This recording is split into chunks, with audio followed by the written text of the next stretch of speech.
Hello అండి. Welcome to another short. మీరు చూస్తున్నారు నేటి మహిళ యూట్యూబ్ ఛానల్. మేము షాపింగ్‌కి వెళ్ళామని చెప్పాను కదా! అమ్మ, నేను.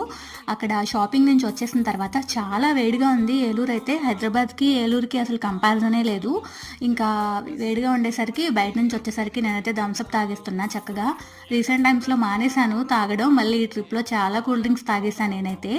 ఇంకా తర్వాత ఏం తింటావంటే పులిహోర తింటానని చెప్పాను. ఇంకా అమ్మ అయితే పులిహోర చేసింది. వస్తూ వస్తూ మెత్తడి పకోడీ అంటారు కదా! అదైతే తెచ్చుకున్నాం షాప్ నుంచి. చాలామంది ఆనియన్ పకోడీ అంటారనుకుంటా. ఈ రెండిటిని పెట్టుకొని నేనైతే తినేస్తున్నా. ఇంకా వాళ్ళైతే నాన్ వెజ్ తింటామన్నారు. ఈరోజు నాకు ఇంకా పులిహోర తినాలనిపించిందనమాట. ఇంకా స్టవ్ తీసాము బయటకి. స్టవ్ అంటే మీకు అర్థమైపోయి ఉండాలి. ఇక మొదలెడదాము అంటదనమాట మా అమ్మ. ఆల్రెడీ వాళ్ళు వండుకున్నారు పండక్కి కొన్ని పిండి వంటలు. సో అవి వండేసి వారం అయింది కదా, అవి ఎలా తీసుకెళ్తావు, మళ్ళీ ఫ్రెష్గా వండేసి తీసుకెళ్దు కానీ అని చెప్పింది. నాకేమో ఎందుకమ్మా అవే పెట్టాయంటే లేదు లేదు మళ్ళీ వండుదాం అని చెప్పింది అనమాట. ఇంకా ఇప్పుడైతే నెక్స్ట్ మీరు ఆ వ్లాగ్స్